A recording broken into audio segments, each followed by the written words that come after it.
Hello and welcome to day 14 of October 2025's Adventures in Tarot Casting. I forgot what I was doing for a minute. It's still early. Today we are using the Time Changes sticker, which is this from yesterday. And there's the spread, and this is what it looks like in my book. I've written, generally what I do is I take the spread placements and draw them on here, and then I write in what it says in my own words, and then time heals all wounds, come explore the ever-changing sands of time. You know, you can add any of your time-related cliches here. This one, I accidentally started tearing the page when I was putting on the previous sticker, so I just use a little bit of masking tape, and we are good to go. You can still draw on it, it does nothing. You know, if there was nothing on the page before, I probably would have taken it out, but since there was already something there, I made do with what I had. I thought for today we would use a few decks, even though it's a simpler spread. Let me tell you a little bit about this sticker. This is another one that is revisited. Again, the old one had like the multi-casting system on it, like the whole kitchen sink. I wanted it to be more intentional, so I made a card for this hand. I made a card placement for this hand. And then there's an oracle card in the center, which is why I have a circular deck today. And then a tile, and I'm using tiny tarot tiles. So we're just using tarot and then one oracle. You could always use crystals. You could always use runes. You could use the I Ching if you're into that. You could use whatever you want. Like, my whole purpose with this series, if you've been following along, is to help you use the things that you already have maybe collected and have been wanting to figure out when would be a good time. Well, these are a good time.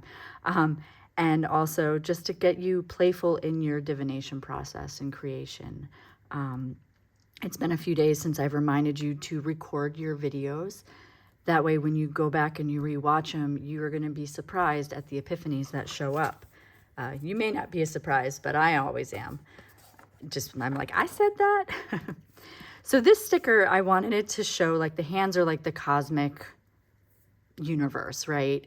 Whoever is pulling the strings. And then we have this hourglass that just keeps being reset over and over and over again, until we pass.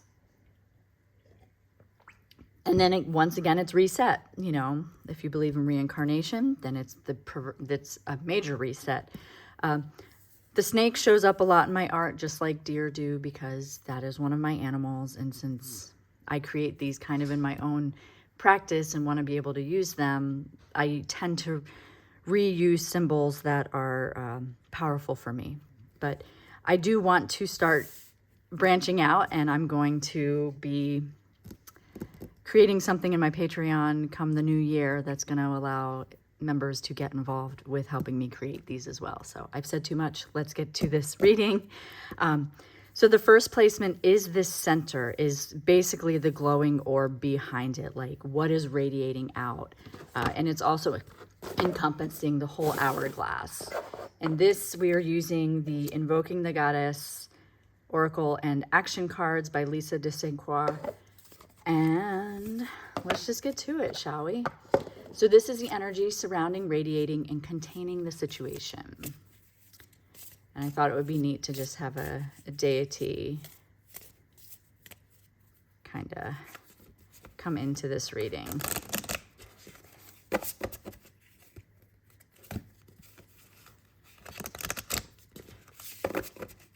I have a couple round decks, but I wanted to use an actual oracle. And this one since it has a lot of the words on it, I felt it would be really good, especially since I may or may not know which goddess shows up for us. And this one I actually do know. So this is Bridget. And let's flip it over. And so this is Bridget, and we have come close to my flame, warm yourself at my hearth. Feel the spark of inspiration igniting your creativity. Look deep into my waters for prophecy and healing.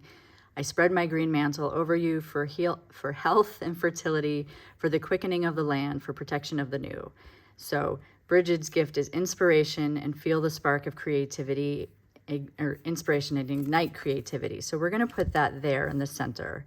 And while it does cover up the tile placements, I know the tile placements are there, not only because of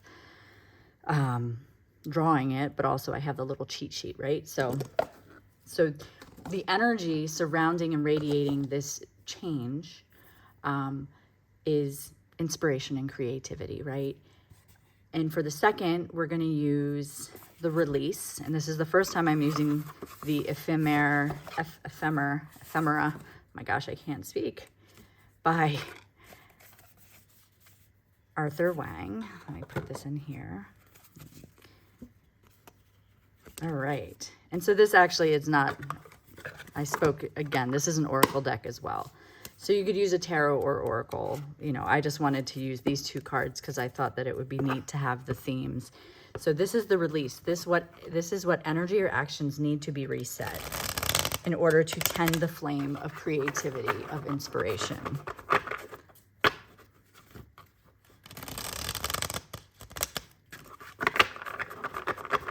This is what we have by the tail, basically, and it's running out, so.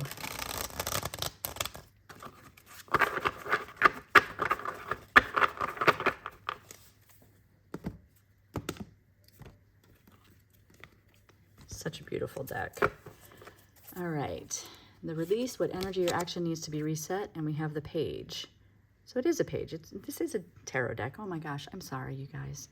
I'm human, having a human experience right in front of you. So we have the Page of Swords, and with that, it's maybe we need to release the overthinking. Maybe we need to release that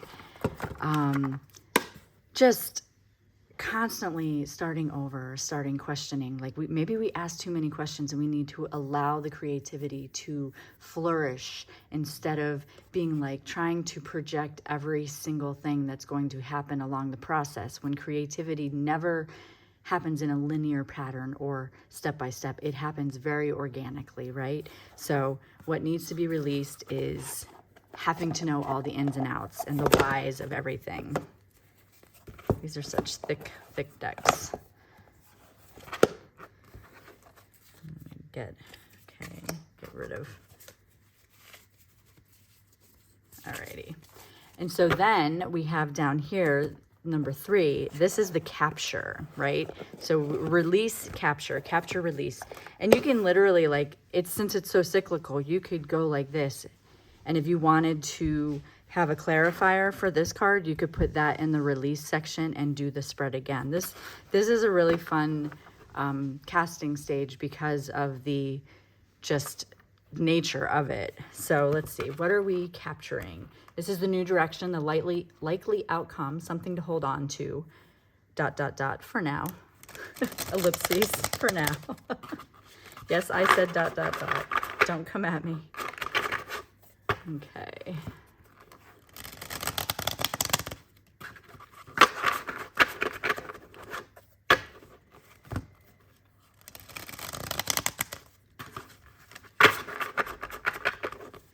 And this is what to capture, hold on to for now. Okay. We are capturing, oh my gosh, look at that beautiful card. So this is the 9 of Cups, and we're capturing when we let go of our overthinking and when we let go of the ability to, or the desire to ask, but why, how come, why am I doing this, why am I doing that? And you allow creative inspiration to take the wheel, you can literally bask in just this knowing that everything is coming true, knowing that you're so fulfilled. Like, look at this little fox. Is it a fox or a wolf? It looks like a fox. Just knowing that all of this is coming, everything is in its right order. And like I said, creativity does not happen in a linear pattern. It is very, you do some, you come back, you do some, you come back. And so then if you wanted to, you could flip these and see what's up. So now we have the sand. So this is going back to the hourglass. And this is the energy that is running out, no longer serving our current path, and we're allowing it to fall.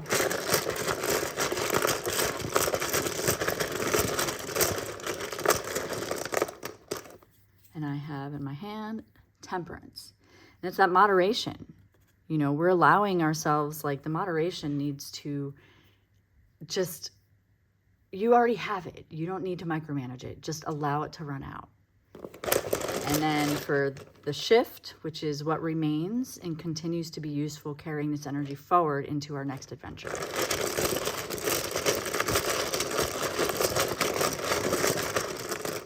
And we have the Six of Cups. And we get to carry our memories with us. They're like, it happened, right? There might not be pictures, but it did absolutely happen.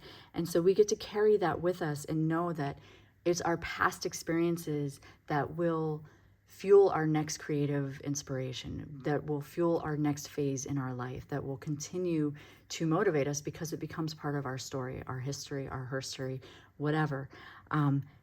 And then you're able to just carry that with you along with this knowing that everything is falling into place, right? So once we get out of our heads and allow our hearts to take over, Temperance is saying you don't have to do the magic anymore because the magic's already within you and it's coming through. And Bridget, of course, being the radiating energy of the situation, is just like, hey, I got this, right? So that would be how I use this one. It's a good spread too if you want to be like, what do I need to say goodbye to? What do I need to hold on to? Like, you could turn it into a 2-card spread and then have the centers being clarifiers. If you don't want to use an oracle card, you can literally just do the 4 and put that off to the side.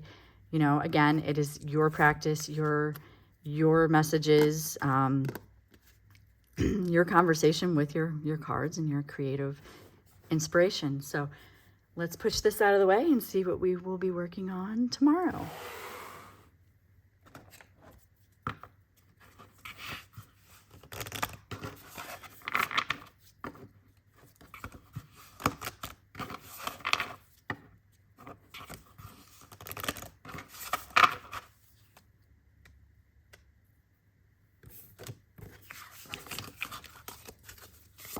We have Beyond Worlds. Oh, this is a fun one. This is going to be fun. So that's tomorrow's. Again, be sure to like and subscribe to my channel. Make sure to tell all of your tarot divination loving friends about it so that they may enjoy it as well. And as always, I have the decks listed in the comments and the notes. Find me on Patreon and on Instagram. I'm not really on Facebook a lot, but you know, all the places. And I will see you here tomorrow. Hope you have a good one. Bye.